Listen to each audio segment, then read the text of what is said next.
sabboontu warra gadi xabiraani sheerii godhaati ittiin naqaqqabsiisa maaliif oonaan jettanii yuutuubiin anaanii miliyoona naan kaffalaa birrii Itoophiyaatti jijjiiratu rukutaa tonuun jettee hirriba malee nu bushite hirriba malee akkamti ani karaa shannaa kaffala jette kotta karaa shannaa kaffalatte isheen ani jette karaa shannaa kaffala yuutuubiin tambineel irraa naa kaffalaa biyuu irraa naa kaffalaa viidiyoo irraa naa kaffalaa beeksisa irraa naa kaffalaa kanaaf ani haadha sabboontu wal lakka haadha eenyu turte achirratti haadha isa yuutuubii haadha irratti hojjette achiti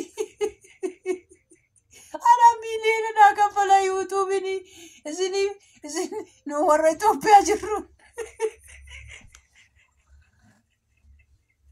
miyyootti gadi nu dabalte sheer godhaati biraan naagaa ishiin maaliif seetan eega miliyoona ishiidha kaffale 50,000 idaa namaa isarra jiru sanii naa kaffale antalo eega miliyoona taate anaafoo yuutuubiin naa kaffaluu dide anaanis dhugaa waaqa jiraata ji'a sadiitti $70 naa kaffalu yeroo 70 naa lakka ennaa tambineelis naa hojjedhu isa karaa shan kaffalu sana naaf isaa kaffalu zuumii qaba jetteetti dhaqaatii shii caqacaqaa shii ijoollee warra yuutuubii eega miliyoona namaa kaffala ta'e ijoolleen Oromoo hundumtu saaqaatitti fayyadama ani sinfaanuma bashannanuu koo sinfaana kolfuun kooyyuu of miliyoona waan ta'eef jechuudha kana biraan naagaan siniin jedha kottaa irratti hirmaadhaa akkuma siniin jedhee kottaatu irratti hirmaadhaa warri gara wannoo deemnu jechuudha kanarra singaa go sabboontu miliyoona keessa 50,000 qofa namaaf naa kaffalanii suuqiidhaaf jedhee fuudhee irratti kasarame ani kun uqqadhaan jira ani si yaalaa uqqataan jira intalo mataan koo munaa guddatte ijoollee ilaala maashaallah naa jedha tuutuu irratti naa jedha dhugaa rabbi mataan koo naa guddatte maaltu naa guddisee jettanii maaltu naa guddisaa jira seetan dhugaa rabbi lallaafee babbareedaa jira sirmatti itti tolaa jira isuma dhugaa kun amma eegan miicayyuu torbee meeqa ta'e seetan weeraa zayitii dibadhaa ijoollee mana maadaamii jirtan bo'oo mataatiifis gaariidha rifeensa keessaniifis gaariidha dibadhaan siniin jedha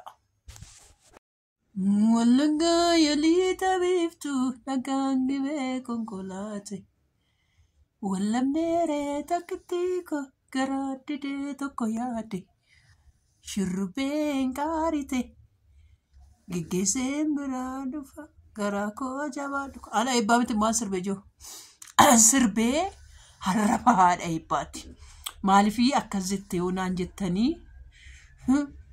konkolaataan naa ba'a jedhee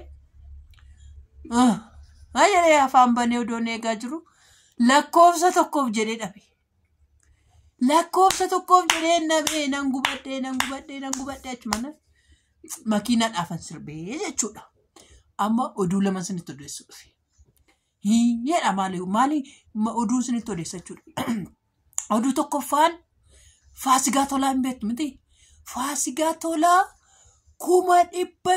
500,000 miliyoona walakkaa qabbi godhatte waaqayyoo nama yaadate akkasitti nama yaadata waaqayyoo akkasitti nama yaadata nama yaadachuu barbaadee jennaan xaarteef fiigdeef olii gad fiigdeef akkas as jetteef miti waaqayyoo carraa keeti jennaan guyyaa keeti jennaan laaf godhee sii kenna jechuudha mucaan kaleessa liibirra teessee ooltee bultee ijitti ita'ee maalittee bakka dhimma isaatiin manaa guutaan dhattee tociifte gaachi jennaan jedhi jennaan Adaraa Gabreelii na biran darbinaa jettee achumaan namni Adaraa Gabreelii biran dabarree isma dhugaa koo siniin jedha 500,000 fi 400 irra jirti amma viidiyoo kana hojjedhutti uummanni Itoophiyaa artimata rabaarrabe ka namni hojjenneef hin jiru dhugaa rabbii beektoonni Oromoo anakka Mubaarak Musammaa anakka Naasiraan Olee anakka inumatti namaniif kaleessa duumaaf itti kaasan baqa Manaasoraan Olee maa qoy indoon viidiyoo isaas keessan sinii gasha waan inni jedhee boo'ee kadhateef dhugaa waaqa jiraata moo afaan Amaariffaa irratti fe'eera afaan Amaariffaa irra laala maal jechuudha afaan asitti fe'a afaan Amaariffaa irratti fe'ee daqiiqa shoortii jala jira eebbaaf tuubii jala dhaqaatti laala afaan Amaariffaa kana dhaxee afaan Amaariffaatiin hojjeteef. Cimaa warri Naasoor Alolee jaalatan warri jaalattoonni isaa dhiqanii fooloo. Mubaarakuu Sammaan jaalatan fooloo. Anaa dheebbaa jaalatan TikTok irraa 14,000 qaba. Akkuma YouTubein 14,000 qaba barkuu achirraas ijoollee. Warra inni jaalatan dhiqanii fooloo. Warri argachuu namaatti gammaddan. Dhugaa waaqa jiraata. Koongiraa jedhaanii dhugaa rabbii ajalatti jechuudhaan faasigaa tolaatti.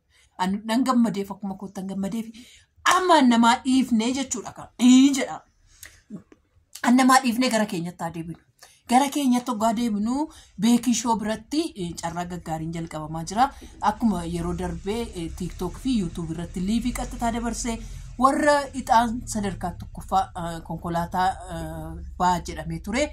Garuu nama 170 wayitu kutee achumaan dacha'ee namni tokko carraa argitanii kuma sadiin kutatteet meeqa buufatte 367 buufatte jechuudha. Carraan akkanadha.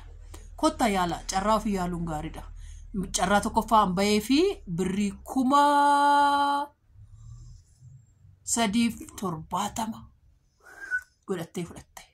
Dhugaa rabbii koongiraasii jedheera siifis giiftii koo bagatti milkooftee bagatti gammattee. Carraa lammaffaan 10,000 argatte gannuu koo 10,000 irraa ishiin 10,000 argatte irraa naafirte naaf eebbisaa ishiis dhugaa rabbii irraa naafirte ishiin 10,000 argatte ishiin 10,000 argatte irraaf naafirte akkaawuntii korratti naagashite naaf eebbisaa dhugaa rabbii guddaa ishee galatoomii waaqayyo si haa eebbisuu dachaadhaan odooti ixaa tokkoffaan baheefis naaf baqa jechuudha ishiin dhugaa rabbii. Ishiin irraa naafirtee naaf eebbisa. Amma garuu animmoo isa ishiin irraa naafirte irraa dhaqeetan baajaajii koo ittiin kutadhe anis. Kottaa qarshii 300 qarshii 300 Itoophiyaa jechuudha. Qarshii 300 Itoophiyaatiin ixaa amma barbaaddan bitachuu dandeessu. 1,300 bitattu carraa 3 bitattu. Carraa 10 bitattan 300 kanaaf. Kottaa itti hirmaadhaa carraa ofii yaaluun gaariidha. Baajaajii ishii miila lamaa san kurreetti obboleessa keetiif intaa yaaluun gaariidha. Yaaluu carraa ofii yaaluun baay'ee bareedaadha. Asumaanis immoo beekishoo mucaa lammaffaa argachuu fi koongiraa ittiin jettu mucaa lammaffaa ittiin argachuu fi yoo bu'aadhuma xiqqoon mashiillee irraa argate mucaa isaatiif ol guddisuun asumaay maaliif ol hin guddifnu nuyi? Ol guddifnaa saniin jenna kana carraa kana yunuu fiduu isaatiif xiqqoorraa jalqabii gara guddaatti deemi jedhamee namni xiqqoorratti amanamee isa guddaatti nama namaa anaaf garuu jechuudha.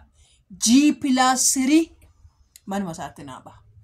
Kaayyoon koo jechuudha. G+3 gara manaatti haa guddatu. Ani G+3 barbaada. G+3 guddatu. Gaarabbii walaa guddifnu walaa jajjabeessinu qashtoota koo babbareeddota koo warra babbareeddota koo siniin jedha. Kana siniin jedha ka. Warri gammachuun namaa warra argachuun namaatti gammaddan. Dhugaa rabbii wayyoo ililchaame dhugaa rabbii warri argachuu namaatti gammaddan. Yoo siif ta'e naaf ta'ettan kun akka ganniidhaaf gaafa ta'uuf 10,000 gaafa argattu. Hinde 10,000 argatte innaan eebbuudhaaf irraa hirte. Dhugaa rabbii namanni kun isuma dhugaa. Amma naaf gashee beekuun koo dhugaa naa galchee irraa naa hirtee ishiis naaf eebbisaa. Kana dura mucaa ishii 3,000 akkanani irratti hirmaadhu akkanani keessa galu nagootes daawwattuu koo bareedduu koo mucaa biyya koo mucaa giincii mucaa biyya koo ishiis naaf eebbisaa. Gandatti galtee haa eebbaan jedhinaati. Gandatti galtee malee naan hin jedhina. Dhugaa rabbii ishiis naaf eebbisaa. Carraan makoo ta'uu dide malee ishiin naa kutteetti naa yaalteetti. Kana siniin jedha. Beekishoos carraa tokko baajaajiidhaaf naa kuteeraa amma jechuudha. Baajaajiin naa baati bakka miilana maaliif nama barbaadu naa kutamee mi'aadha eebbaa. Baajaajiin tokko 4,000 miti. Mee 4,000 naa bahee too yoo naman ittiin ishee ani baajaajittiin fudhadhu nan gurguradha maaliif idaana manarra jira 50 manarra jira 50 manarra jira yee kottaa mee keessaa bakka kanatti naa kutaatii kaleessa sabboontuuni ani YouTube'ini miliyoona naa kaffalaa jetteetti sabboontu wala galita nutti ayooti ayyaay Ishii biraan qoshii kana jalqabarran godhadhaa sabboontu jalqabarra naa wayya